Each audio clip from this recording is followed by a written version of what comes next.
You're listening to the Pittsburgh Piledriver. What the hell is that? Podcast.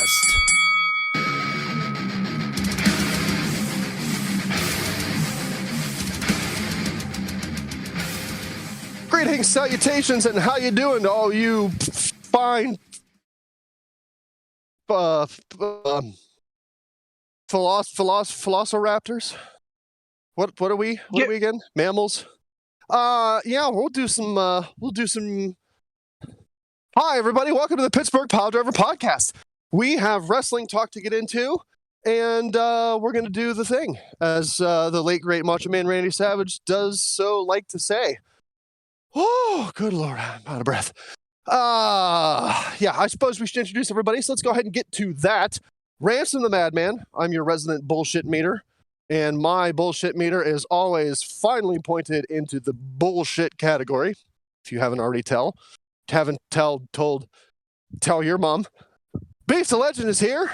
Tiger Bomb Tom is here. Poot the Bard is... Nobody knows. I think it's some VFW or something with Ric Flair. Yeah, but that's it. We're going to talk wrestling. We won't, however, be touching on what is potentially the greatest upcoming tag team. Don't do it. In potential AEW signing. Do you want me to stroke out again for another entire episode? Don't do it. That is the combination of one William Goldberg and Ryback. He said it. I'm gonna stroke out. Ryberg. Thank you very much. Tony Khan, when you sign these guys and you name them Ryberg and they win the tag team gold, please send me my intellectual royalty check. You can address it to Suck It Easy Tom at Pittsburgh Piledriver Podcast. Boilerplate. Ransom, all that good stuff. I'm going to need to borrow your Beretta and a bullet, and it's been nice knowing you all. We are locked and loaded here, ready for a live action suicide on the P3. Tom, you and Tim White can off yourselves together. Boy, that's a WWE callback if I ever heard one. It sure is. To a sadder time. Poor Tim White. Hey, what a terrible sadder times. Listen, sadder times are out the window because not only are great things on the horizon with Ryberg, but AEW on Wednesday, I believe, had a really big stinking announcement that our lovely Beef the Legend is just over the moon for. So fucking excited. What are we going to get here, Beef? What do we got on deck? I love Tony Khan, and I love how fervent he is about the wrestling business, but I swear to God, the dude needs to stop having major announcements every 3 weeks. But in this specific scenario, it was well warranted. As announced by the one and only Adam Cole, the AEW will partner with New Japan Pro Wrestling in producing a super card, if you will, a joint venture in the summer, June 24th, I think, 24th, 26th. I'm bad with dates. But anyway, yeah, it's fucking happening. We know we've been through the drill, but this is a real thing right now. The aptly titled Forbidden Door, June 26th. Oh, well done. What a good title. I mean, as a guy who got into watching New Japan Pro Wrestling because of the Elite and really kind of stuck around even after they left. I haven't watched it a lot this year, sadly, but I still was introduced to a lot of really amazing wrestlers that now I get to see a lot more often. This is an absolute dream show for not just me, but for many. And when there were murmurings about the Forbidden Door being kicked open, this is, I think, kind of where we were all hoping Murmur. it was headed. And Murder if purple. I'm hoping that this is not just a one-time thing. And it's speculation is already starting. CM Punk has already added Kazuchika Okada, sending him the address for the United Center in Chicago over Nice. Twitter. Although Good reportedly Lord. that's the same day as Okada's wife's birthday, so who knows if he'll actually be there. But man, if I get CM Punk versus Kazuchika Okada, I think I'm just good. I think I'm done. Yeah. Beef's out. He doesn't need to watch any more wrestling. His wrestling Ever dreams again. have been Yep. fulfilled. He's going to explode into a wrestling orgasm pile of dust, and that'll be it. I saw CM Punk versus Penta and Samoa Joe versus Minoru Suzuki last week, and I was like, you know what? If it gets much better than this, I don't want to experience it because it's too damn good, and I think it might just get better than that. It can only go downhill. Everything else, from yeah, there. yeah. Everything else will be downhill. Like, what's the point in watching then? Hey, Beef. I know a while back. Maybe I'm like really behind the fucking power curve on this one. I know I know Will Ospreay had been injured a while back. Has he been back in action, or is he still out? Okay. Yep. Ospreay is back in action, and he's already lost the title to Okada. God damn it, Okada wins. Lol. Yeah, LOL, Okada wins. It's just, and I want to make a point. I hate Okada, I really do, but he's a really good wrestler. Yeah. So, like, he's literally for those who may not have listened in a while since the last time that we like really heavily talked about NJPW, which that was like a long time ago. Yep. But Okada is basically like NJPW's John Cena. So yep. Yeah, there's the comparison to draw.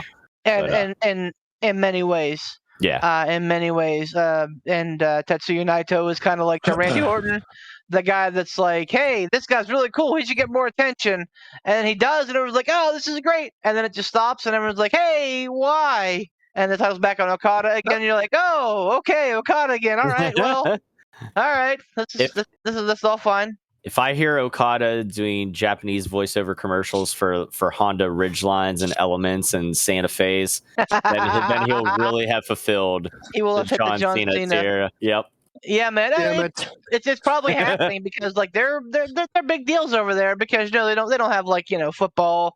They got baseball, but it's not as big as it is here. Like wrestling is a fucking big deal over in Japan. So wouldn't surprise me if like him and Hiroshi Tanahashi were all like getting all kinds of weird ass fucking deals and things. But yeah, man. This is and guess who is prime for a fucking return? Kenny the Cleaner Omega. Man. Reportedly, he's probably not going to make it for Double or Nothing. If you live by Uncle Dave's words, which we all do. Damn it. Omega's probably not going to make it for Double or Nothing. But I mean, if his status is up in the air for May, and look at this huge fucking pay-per-view they're putting on in June, like I get the feeling the Cleaner will be back for that. Now, there is the potential for some. This event has the potential to be the event of the year because it just look. I'm not gonna start naming names because good Lord, that could take the rest of the hour. But like, if you just look at the talent that AEW has and the talent that New Japan has, some of those matchups between the two brands, good Lord, I don't know how you wind up topping that. Like, the only thing that makes me nervous about this is whatever pay-per-view AEW puts on after this. That would be all out. They have such a huge hill to climb. They're going to have such a major hill to climb because this is going to be probably the cannot miss pay-per-view of the year. You could probably pardon me. I take that back. Probably miss one of the other pay-per-views any other pay-per-view of the year, really. Did they And just catch this one. Did they make Beef would know for sure? Fight for the Fallen and Fighter Fest. Those weren't like I can't remember if last year if they were actual like pay-per-view events or they featured them as like a Dynamite special or something.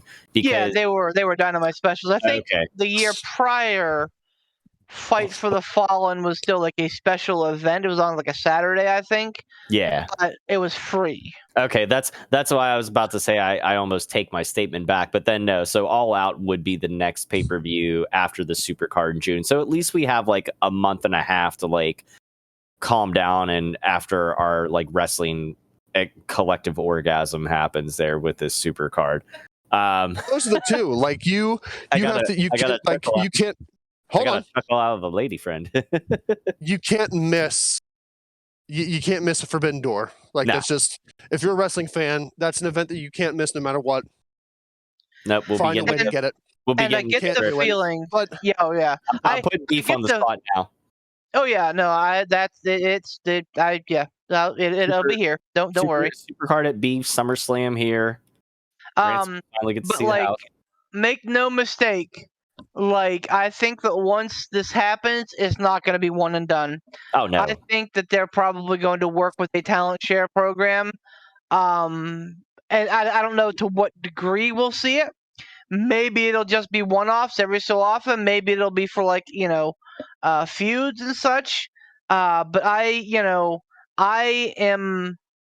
here for it. And I'm sure, detractors will say, what's the point? Isn't wrestling about, storytelling and about setting up matches or like, angles to sell matches? And yeah, but like AEW and New Japan are two products that pull the smart market, or as I like to call it, the smarket.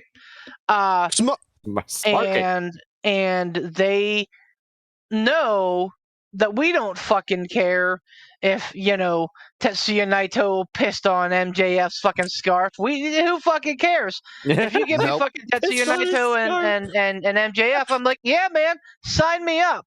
Like, if those are matches that don't need a storyline setup. Yeah, like you could just announce that they're going to happen and watch them and appreciate them for the fact that they are unbelievable wrestling matches. You don't need a backstory for matches like that to be good. Yeah, and I'll say this: if you're not familiar with NJPW, go out of your way and check out New Japan World, NJPWWorld.com. They're not a sponsor, but I'm still gonna fucking advertise for them because it's a good product. It's like $9.69 a month, which is less than $9.99 a month, which is what Peacock, or I guess Peacock is now what, like $5 a month for the WWE with ads. But regardless, like go check out New Japan World. They have all their old stuff. A lot of it has English commentary. You'll get more familiar with names like Kazuchika Okada, Tetsuya Naito, Hiroshi Tanahashi. God bless you. Nice. Ishii, no. Tomohiro Ishii, Will Ospreay, Desperado, Evil, Sonata. Yeah. There are a ton of amazing wrestlers. And I've heard that Juice Robinson. Juice, Juice, I think, is actually up. His contract with New Japan is up. Really? But his wife just signed with AEW, so maybe he ends up there. Kushida. Kushida is a man without a country, so to speak, right now, so he could end up back in New Japan, so I've heard. Yeah. So if he comes back before Forbidden Door, my God, there's about a million matches. I think honestly, Kushida versus Dante Martin would be a banger of a match. Where's whatever name you want to call him by, but I'm just going to go with Kenta. Where's he been at? I think he's working New Japan Strong, which is the American side. The Bullet Club have kind of had like an upheaval. They kicked out the Samoans, Tonga. Yeah, didn't Yep. Jay White took over, right? Yep. Yeah. Yep. So Jay White is firmly like the leader in charge, and he made a special appearance on Dynamite last night too. Talking last about night how, too? yeah, talking Oh. about how the Bullet Club and the Undisputed Elite will own the night. So I'm expecting like some big fucking like 10-man tag match out of them. And again, I'm fine with it. Oh. I'm here for it. You know. I actually I was listening on the way home from work the other day, right before it was in preparation for AEW coming to Pittsburgh or whatever. So Adam Cole was on the Mark Madden show or whatever, and he was saying the one thing, like, he's like, I would love, like, one of his goals, he's like, I would love to have like a big super group, because Mark asked him, like, you know, he's like, who's Adam Cole aligning himself with nowadays? He's like, because sometimes you're floating around with Red Dragon, sometimes you're floating around with the Bucks, like, you know, what's your goal or whatever, what do you want to have happen? He's like, I'd love to have a super group with all of them. He's like, well, where would Kenny fit in? He's like, well, hopefully Kenny would fall right in line, you know, like, and they worked it. That's fantastic. Yeah. So because on Dynamite last night, Cole was like, well, seeing as, you know, my work in Japan was the one who absolutely sold out Madison Square Garden with the New Japan Road show 2 years ago. And I'm like, oh man, they are setting up Kenny versus Adam Cole so hard. God, yes, I can't wait for that fucking match. I'm getting goosebumps. I need that at All Out. Like, if I don't get Kenny versus Adam Cole at All Out, I'm gonna do nothing about it because I'll still enjoy the rest of the card. But damn it, I need Kenny Omega versus Adam Cole. Now that brings up a really good question there. Do you think when Kenny comes back, do you think he's gonna come right back into like the quote unquote like heel role, or do you think he's gonna be kind of like tweenering, or do you think he's gonna be a face like that, or are we gonna get like he's gonna come back as a heel but then like get kicked out by Cole and crew, or like? So I think that he'll jump in with the Undisputed Elite, and like things will go haywire, and the Bucks will side with Kenny, and Red Dragon will side with Cole, and Kenny will be the face, and Cole will be the heel. Yeah, and everybody will be happy. Everybody will be happy. Can I just put it out there right now that Undisputed Elite, the fact that you could still call them the UE, how clever. Yeah, right? Bravo. Super fucking smart. Bravo. I mean, you know, surprise, surprise. Adam Cole being smart, go figure. I know, right? So a couple big things are kind of on the horizon here. There's more? Well, not specifically like as big as, you know, the New Japan show coming up, but like they're really leaning into Punk being the next guy to face Hangman. Okay. So I think that's probably going to come at All Out or Double or Nothing. Okay. And I get the feeling that CM Punk's probably going to take the title. I'm fine with that. I am. Really? Yeah, because I love the Hangman, but if you have CM Punk and you don't know how much longer you're going to have CM Punk for, like you don't know how many good years he has left. Right. You want to capitalize on that. And CM Punk's a big fucking name. Despite what, you know, all of his detractors will have you believe, CM Punk is a big fucking name. He, you know, should have main evented at least 2 WrestleManias. He was WWE champion for a long fucking time. Like, he is a big name. And I'm not saying that Hangman's not, but I think that CM Punk is the right guy. Not to mention, I think that whoever beats Punk for the title is a made man. Probably MJF, if we're being honest. Ooh, that would be a good way for them to kind of like come back around to their rivalry for the rubber match then too. Yep. And like having CM Punk hold that title going into Forbidden Door, potentially matching up against New Japan Heavyweight Champion Kazuchika Okada, like I should say IWGP Heavyweight Champion Kazuchika Okada.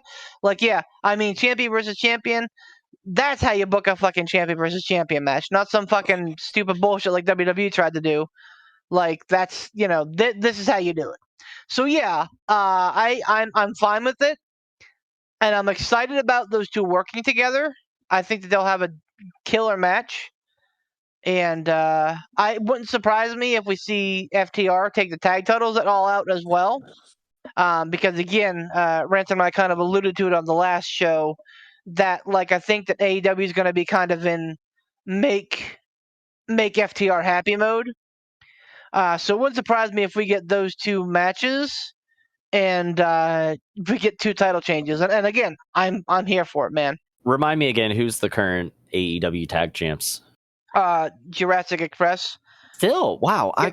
Okay. I mean, I'm fine with that. Like I thought they dropped the titles at one point, but maybe we were thinking that they were going to, but they didn't. They have beaten the Bucks and the Red Dragon. So that's right. Oh, yeah, that's right. There was a triple threat tag team match, wasn't it? Yep, they're Revolution. Yep. Okay. They're going hard with these two, but I think it's time for FTR to grab that gold as well and kind of become the belt collectors of 2022. Nice. But yeah, I anticipate those two programs being pretty well featured at Double or Nothing. I want to get into the Sammy Guevara, Tay Conti, Dan Lambert thing because this is really fucking good. So, if you're not aware, Sammy Guevara and Tay Conti have basically been kind of like pushing their relationship in everybody's face the last month or so. Are they making it like heelish or? And there's no doubt about it. They're 100% heel at this point. Like they are leaning into it real hard, and that's one of the best slow burn turns I've seen recently. I was gonna say, like, because Dan Lambert was the heel for the longest time. Like, whenever he was doing the shit with Jericho or whatever, have they somehow managed to turn Dan Lambert face? Like, well, apparently, if you work with Sammy and Tay Conti, you're the de facto face, and Pittsburgh absolutely treated Dan Lambert like a face. And really, I dig it because here's the thing: I love Dan Lambert, period. But, like, I like that he's edgy. I like that he doesn't hold back. And I like that he seemingly has no filter. Like, he's kind of like what Dana White is. Yeah, well, yeah, that too. But he's kind of like Dana White in that fact that, like, you know, Dana will tell you exactly what's on his mind. I mean, you know, surprise, surprise. You know, America's top team coach, MMA guy, is having a similar mindset. But yeah, like I don't know if him being like the de facto face is going to last. But honestly, like if they continue with the Sammy and Tay thing, I think absolutely it will because they are doing such a good job. Because Sammy was like, you know, I forget how he phrased it last night, but it was basically, you know, like I'm here for me. I'm here for the love of my life, and they kissed, and everybody's like, ugh. And then he's like, I'm here for the people that cheer me, but for the people that don't cheer me anymore because my girlfriend's hotter than yours, you know, sorry about your life, something like that.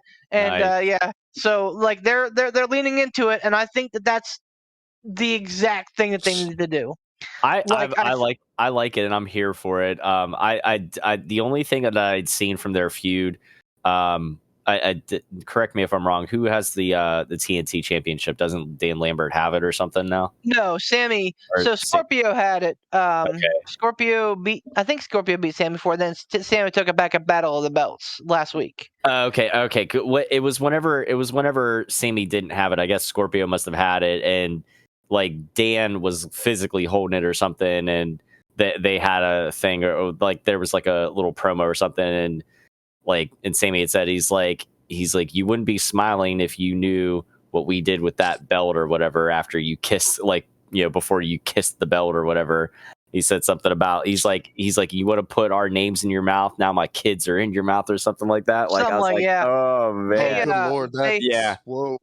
He said something like now my name will be my name won't be the only thing in your mouth forever or whatever, something like that. I was like, damn, it was good. when Scorpio won both titles for whatever fucking reason they still have both titles, he gave like the retired old title to Lambert for his like title Okay. shelf, and Lambert was fucking wearing it around like a champion. That's okay. That's I'm- where the confusion was. Yep. Okay. I'm telling you, man, like He's funny, man. He's hilarious. there's apparently some hate for Dan Lambert. Some people don't like him, but I absolutely. Someone said that he had go away heat like X-Pac. I'm like, no fucking chance, because he keep in mind that he's not a pro wrestling guy. He's an MMA guy. Right. And he is fucking taken to this like a duck in the water, man. Like, he's jumped headfirst in. He's like, let's fucking go. And he gets it, man. He understands how to sell a match. He understands how to be a manager. He understands how to be a mouthpiece. Dan Lambert is amazing.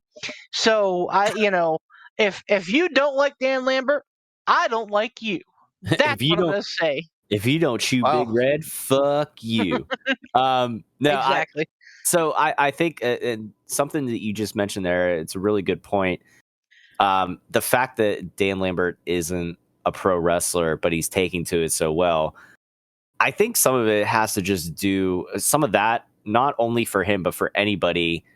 That some people just take to it naturally. Like, for example, at WrestleMania, Logan Paul.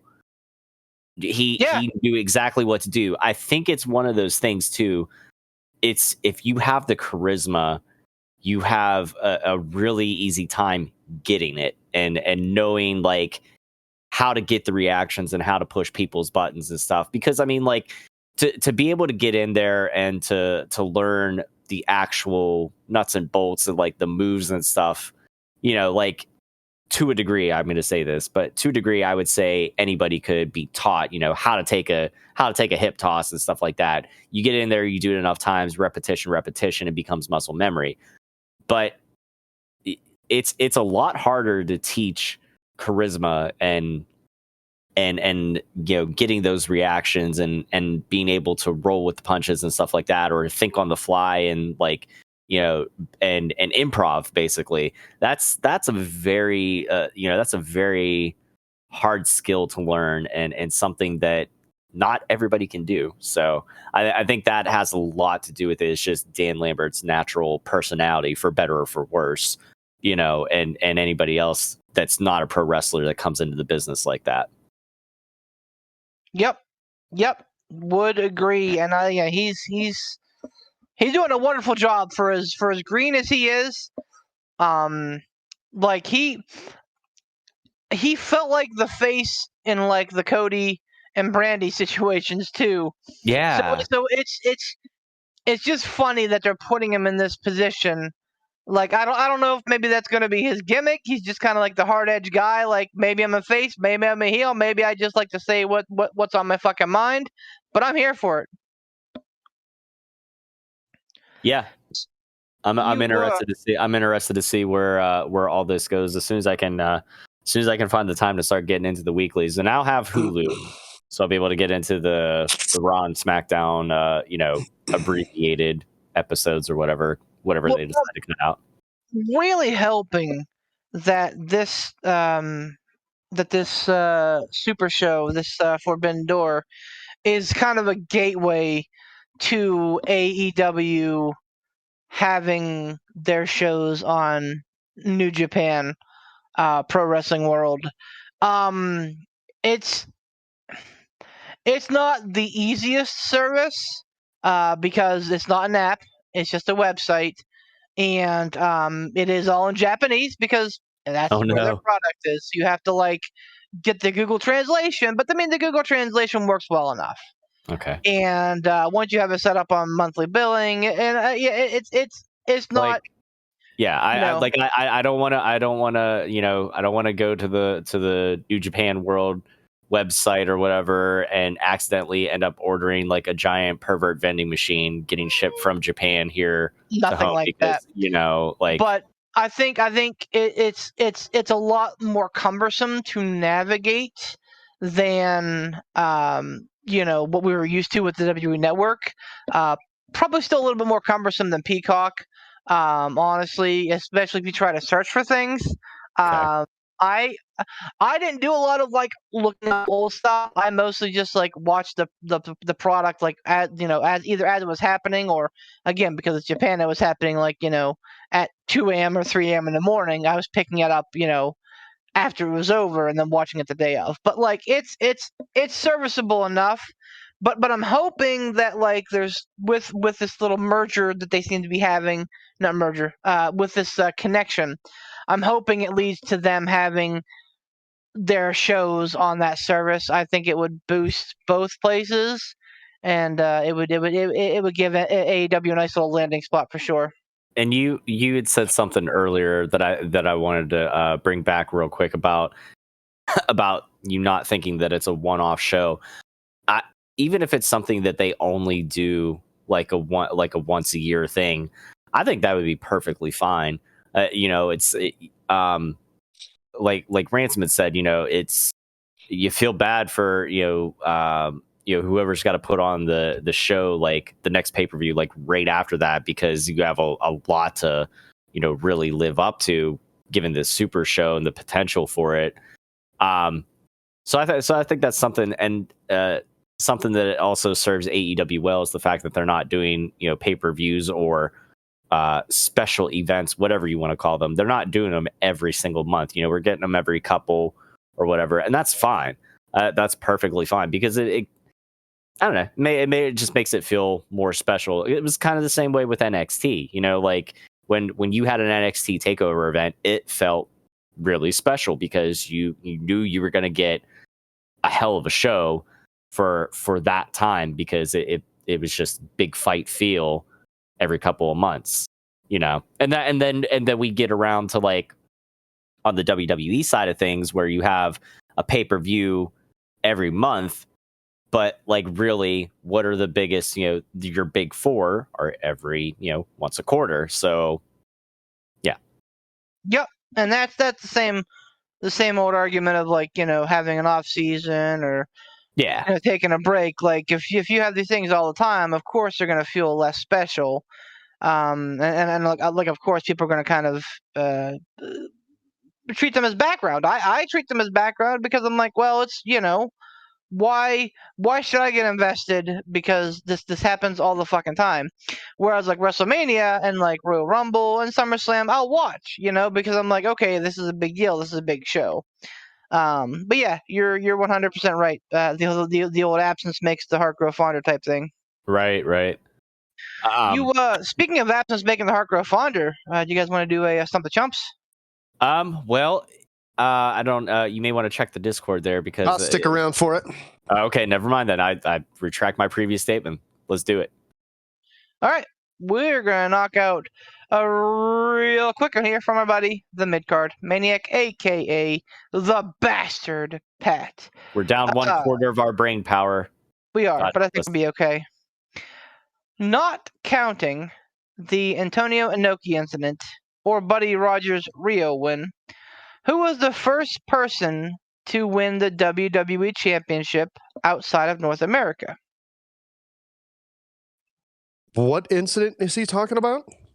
The Antonio Inoki incident or Buddy Rogers' Rio win. I'm not familiar with either of those. Yeah, I'm not sure. I'm not sure what the Buddy Rogers Rio win is. I don't know. But I mean, regardless, he's basically discounting both of those things anyway. Yeah, what's the Antonio Inoki incident? No idea. Okay, thank you, historian. Well, I don't know. That's something pretty marginal from the 80s or like early 90s that I'm not 100% familiar with. So somebody from is he asking who's the person that he's not asking for a date or the match. He's just asking for the first person to win the WWE Championship outside of North America. Outside of North America, that the person themselves was from outside North America, or that the championship changed hands outside of North America. The championship changed. Okay, got it. Oh boy. Well, the first time you said, right? Yeah. You. Okay, so let's. The first thing that comes to my mind is a European tour, but I imagine something probably happened I don't think. Before one of their European tours? No, I don't like if you go back and look at the title histories, there wasn't a lot of activity really until the Attitude Era, which is when things started getting kind of flipsy flopsy. Prior to like 95 or whatever, like the WWE title didn't change hands too often. Yeah, because you had you had Hogan carrying it for a good portion of the late 80s. You had Hogan, Warrior, Slaughter, Hogan, Macho, Flair, Hart, Michaels. Did Iron Sheik won it, didn't he? Because Hogan won it from Iron Sheik. So okay, so he had it. But so Yoko, Brett. My mind goes to one of those insurrection pay-per-views that they did during the Attitude Era because, as I mentioned, that's when things started getting really kind of flippity-floppity, zippity-zoppity. Zippity-bop-bop-bow. But I don't recall those main events. I know that... fuck. I think Austin was in one. I think Triple H was in one defending a title. Yeah. But I can't give you more background on that. And I don't think it would have been on a European tour unless was one of the Insurrection pay-per-views part of a European tour or no? I don't know if they're part of a tour, but they the answer is not Roman Reigns, is it? No. It would have been earlier than Roman. It would have been if we're talking something semi-current, it would have been like... Think about it. How many pay-per-views? WWE doesn't hold pay-per-views outside the United States, or when they do, it's in Canada. Well, no. I was thinking the Money in the Bank cash-in, but that was no. Whoa! Oh no! Puerto Rico, yeah? No, you just said it. Canada, Montreal Screwjob. North America, buddy. Huh? Outside of North America. Canada's part of North America. It's outside of Canada. You say North America, I think. I know. The United States. So yeah, there was, if I'm recalling correctly, this was back. Did he specify WWE title? Yes. He did. But I assume he was also talking about the WWF, like that lineage. Yeah. Oh, crap. Okay. Because there was a elimination chamber match that happened, I think, in Puerto Rico. New Year's Revolution. But isn't Puerto Rico part of North America? No. See, this is where I kind of take a little bit of umbrage because Puerto Rico is considered a U.S. territory, but that's not North America. But it's not part of North America. Hawaii is a state, and it's not part of North America. Well, I mean, it's part of the United States, but right, but it's not North America. Right. You're right. I think because you're 100% correct. That was what I was thinking about. That was the first New Year's Revolution. Was in there. Oh, well, no, hold on. But that wasn't for the big gold belt. Or that was for the big gold belt, I think, because it was for the Raw. It was for the Raw title, because Batista was in the match. Yeah, shit. Before he turned on Evolution. Oh wait, with the first elimination chamber in New Year's Revolution, wasn't that was whenever Edge cashed in the Money in the Bank on Cena and won the WWE title? That was the second New Year's Revolution. That was the second. Edge was in the first. Okay. He was in the elimination chamber match. I remember. So that's the one that came to my mind, but that was for the WWE World Heavyweight Champion. Right. So no, you're right. You're right. It was because Triple H was the champion in the match, and Batista was in the match, and that was right before Batista won the Rumble. So that's when they were starting to sow those seeds. Yeah. But didn't Triple H retain anyway? No, it was vacated. Oh.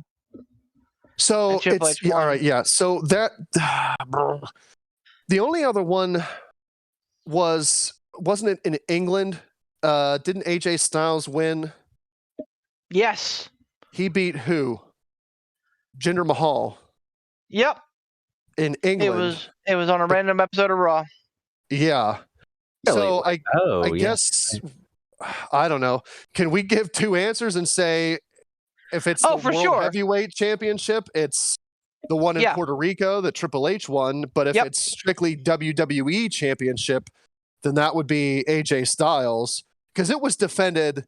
The title was defended a lot in those like insurrection or But never changed hands. yeah, like those England pay-per-views had a lot of title matches, but I don't think they ever changed hands. I think The it was big one always never did, right. retain. Yeah, Yep. it was always either the tag teams or the Intercontinental or the European that would Yes, on those. those ones always changed. Yeah. If we can give two, I would say if The answer it's that the he's World probably Heavyweight looking Championship, for. it's the one in Puerto Rico, Triple H won. But if it's strictly WWE Championship, I would AJ say Styles. that's England and that's AJ Styles. I would say that's a fair assessment to make, and I would assume that he's talking about the actual WWE/WWF title, not the Yes. World Heavyweight Championship. Because he's pretty good at differentiating. Yeah, he's usually pretty good at differentiating between the two. Because like whenever he's given us questions about the tag team titles, there was one that we did where he like said like pre-brand split, whatever, etc. I'd be surprised though, like if we are correct, that's a little surprising to me that it was that recent. Yep. Yeah. And if To he's where it was having AJ Styles that won. Wow. and if he's having a Tiger Bomb Tom style brain fart and not considering Canada as part of it, it would be Ultimate Warrior at WrestleMania 6. But I don't think Where did Ultimate Warrior win it at? WrestleMania 6 in Toronto. See, Yep. I mean, like, But he said outside of North America, so I would assume that he's smart enough to know that Canada is part of North America. I mean, if he's talking about outside the United States, that's a completely different story. Yeah, see, Right. that's why I thought just the. All right, let's not deliberate. Let's run it. Yep, right. I'm with Ransom. I agree. Like that's my answer as well. Basically saying it should be AJ Styles, but if it's not AJ Styles, it's Triple H because of the World Heavyweight title. And either way, we're not wrong because you phrased it wrong. Here's the answer. I hope you caught on when I said North America. I was surprised when I saw this, but the answer is AJ Styles in Manchester, England, 2016. Wow. Oh, good job, Ransom. See, I knew it was recent. I forgot about Styles winning. Yeah, so did I. So if it weren't Styles, it would have been Roman Reigns in Saudi Arabia. Ugh. But regardless, gentlemen, once again, with even 3/4 of our brain power, Pat, you brought your best, man. You tried to trip us up, but we even gave you all the extra information that you didn't even know you wanted. Because at the end of the day, you lose, sir, and you get nothing. But for all of our viewers out there and listeners out there, you know what you get? You get the power of the P3 in your ear holes every single week, twice a week, right here on this very YouTube channel, or where happen you be listening, on the Anchor families, Spotify, Google, etc. Apple, I think, is even carrying our podcast now. So continue to do so. We like seeing those numbers go up. Don't worry, we're not making any money. Great. So if you're like, doing great. I hate those guys, I'm going to teach them a lesson by not listening to them, don't. Just don't. So, keep listening, keep doing what you're doing.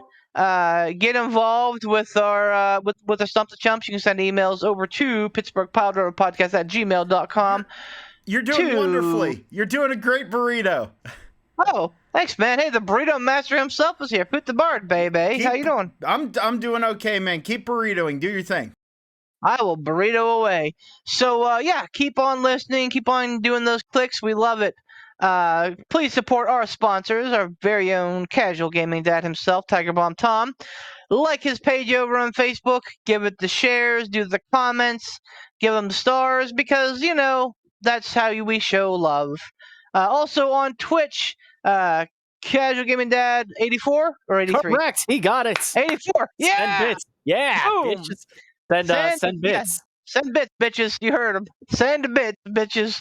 But yeah, show him some love. Everybody, and I know everybody in the fucking world is an Amazon Prime subscriber. You all get free subscribes every month. Give this man a subscribe, a follow. He has quality content, including Among Us on Tuesdays. Check us out. Also, I will mention again, our boy Sean Tischler up in the seed field, working with IWC. We want to throw him a quick shout out. And remember, as he was super hyped to announce, IWC is coming back on September the 10th, Saturday, September the 10th, 2022, the Clearfield comeback at the Cleveland County Fairgrounds. Get your tickets from Sean. Talk to him. He'll hook you up with good seats. We did, and we were not unhappy. We got to see some. We got to see some great products, and got to see some amazing wrestlers do some great wrestling. Before we saw them as security guards at AEW, I see you, Jackson Argos and RC Dupree. Yes. So yeah, get your tickets from him. Check that out. And, while you're perusing the interwebs, feel free to give our boy Tom his sponsor a look, Gold Gaming. Shout out for them for their Pittsburgh Piledriver Podcast t-shirt, which you can own from their shop. You can get their adjacent from Tiger Bomb shop as well. So go there, spend some money. If you want to get a sweet-ass Pittsburgh Piledriver Podcast t-shirt, we wouldn't blame you because we're pretty awesome guys. Put the Bard, while he is here, I'll give him a shout out as well. He has a great channel over at Poot the Bard, does some Let's Plays. He's done some guitar work on there as well. So if you're into any of that, or just seeing his happy face, go give him some love as well. And our boy Ransom, when he's not off killing birds or taking the Ring of Power to Mordor, he is on his channel, Friggoff Ransom, yelling at clouds. Defecting from the sunlight and telling all of us why we are doing so poorly. So go check him out, give him some love as well. That's all the love I got in my lungs. Save for one, I love all of you for listening. Except for Dave, because he beat me as the Cruiserweight champion by 1 point. There's your official announcement. Merry Christmas, Dave. Cruiserweight champion continues. But for everybody else, you're on my good list. Have a good day.